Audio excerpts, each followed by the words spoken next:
Right, so why did I call my channel Popcorn Dreams?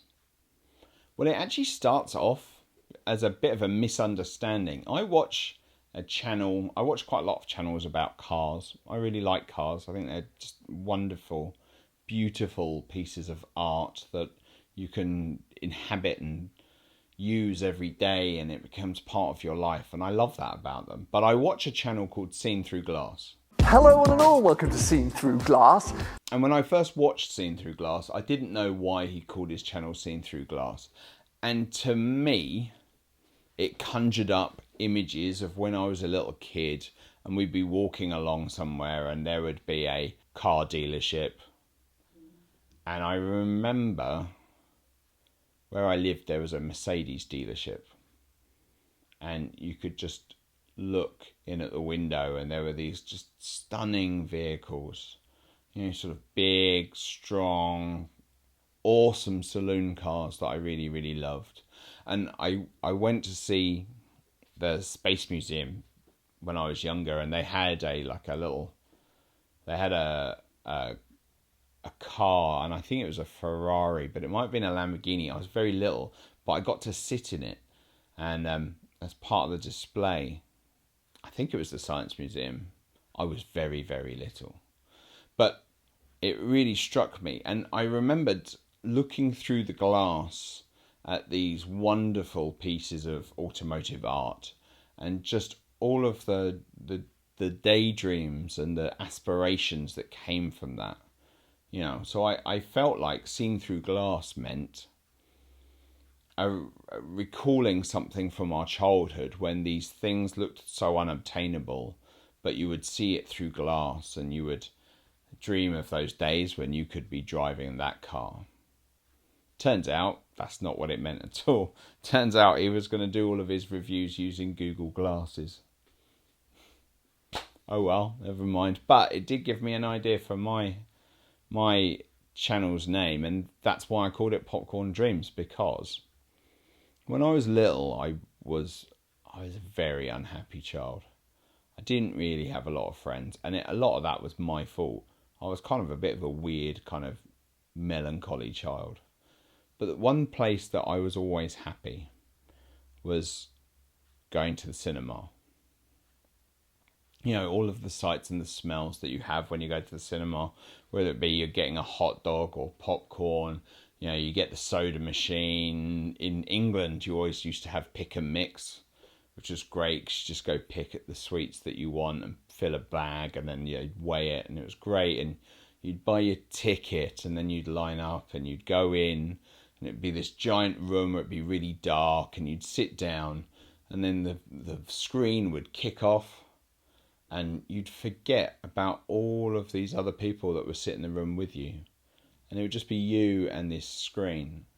And it was just a wonderful thing. It was just such a doorway into an imaginative world. And it just inspired me. I always wanted to write stories. I always wanted to, try and make films one day. Now, as an adult, a lot of those things haven't come to pass and haven't worked out. But what still remains is the awe and the joy whenever I put a film on. That moment when the story starts and it sucks you in, and you're on this journey with whoever is in the film. You know, whether you're watching a giant lizard stomp through a city, or whether you're watching a dude in an iron suit take on another dude in an iron suit, or whether you're watching a guy go to jail for something he didn't do and somehow work out his escape route and hopefully help his friend Red. You know, just great stories, great moments, great emotions that it elicits from you. And this, in essence, is what Popcorn Dreams is about. It's about celebrating cinema. It's about being joyful about the art form that we've chosen as the art form that we love. It's about spotting where structure doesn't work. It's about spotting what we like and what we don't like about the movies. But it's also it's about realizing that sometimes, yeah, we might criticize a film, but actually it doesn't matter. And there are films that I will criticize a lot, but I will still watch them endlessly. It's about all of those things that are inspired by the stories that we tell and the stories that we watch on the big screen. When I was a kid, I didn't sleep very well. I don't know that I would say I had insomnia necessarily, but I used to sleep very late.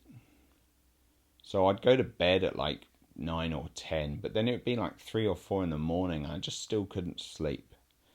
And then I'd pass out and my mum or my dad would be shouting at me to get up for school. But, I've never slept a lot. Even now I sleep sort of like 4 hours a night.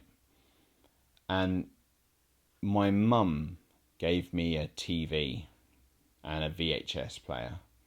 And as long as I stayed in bed, I could put a movie on. And it used to help me go to sleep. I know people talk about blue light and things like that, but it doesn't really affect my sleeping. In fact, it helps me sleep quicker if I'm watching like a film that I know really well. So, yeah, there was always that. And also, when I was good, I was allowed to go down to the local. We didn't have Blockbuster, or in England they had a company called Ritz as well. We didn't have those yet, but at the end of the road there was an electronics shop that had like 20 videos that you could rent. And in that there was Q the Winged Serpent and there was Gremlins. And they were the first films that I ever rented, and I loved both of those films and watched them endlessly. And my mum would say, "What, you want to watch that again?" I'd be like, yeah, I do. And we'd just rent it over and over and over again. And I've watched Gremlins thousands of times by this point. But, I would be good.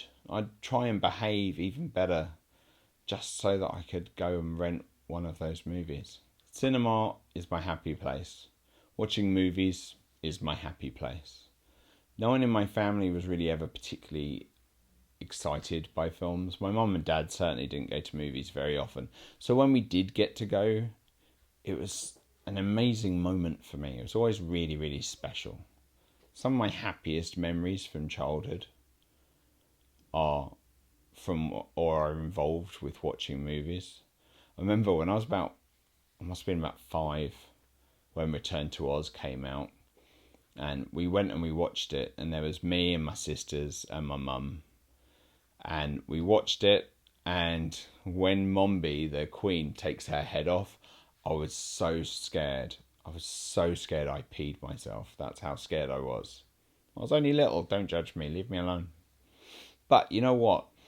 When we came out of the cinema, we didn't have clothes. We didn't have any clothes to change into. I'm guessing my mum was quite shocked, but I just remember walking down the hill back home, drying out and holding my mum's hand and just remembering that movie and remembering TikTok, the big sort of like robot dude, and the wheelies. I used to play a game for ages after that. I used to go out in the garden, put roller boots on and hold tennis rackets. We had these like old wooden tennis rackets. I'd hold them in my hands and I'd skate around the garden pretending to be one of the wheelies. I think they were called wheelies. Wheelers, maybe. There's an image. You can see what they are. They're those. I used to do that all the time. I played that game for months and months and months. Even though that film scared me so much. It's funny. I just remember this. I just do very distinctly remember holding my mum's hand walking down the hill. And yeah, okay, it wasn't the best moment I'd ever had. But, that moment walking down holding my mum's hand was special. And it's one of my first memories. It was a really happy memory as well. A few years later, in 1993, I was about 13 and my dad took me to watch Jurassic Park. And we went down and there was like an older cinema in Beckenham and we went there because we'd had a look on the newspaper at the different times. Yeah, kids, we used to look at the newspaper. We didn't look on the internet. We used to look at the newspaper to see the times for movies. And so we went down to Beckenham and I remember that moment where you see the brachiosaur and you see the herd in the distance. And it was one of the few times that I got my dad to go to the cinema with me. And it was just great. I remember being awe-inspired. I'd already liked monster movies by that point, but that really sealed the deal for me. And then also, we get to about 2002, so I was about 22, and I was about to leave the UK and travel to Hong Kong, where I was going to go and live and work, and still do to this day. But just before I did, there was a Tom Hanks movie coming out. My mum really likes Tom Hanks. She doesn't watch a lot of movies, but she really liked Philadelphia. And she just generally thinks Tom Hanks is a really great actor. So she went with me to watch Road to Perdition. Again, it's a really nice memory that I have before I left, because it was only about a few days later that I left and I went to Hong Kong, and I've only seen her occasionally when I get to go back to England again. So, yeah. Most of my happiest memories are somehow involved with a movie or going to the cinema. And that's why it's Popcorn Dreams. It's the dreams, the ambitions, the inspiration, the memories, the happy days, the emotion that we feel, all inspired by eating some popcorn at the flicks.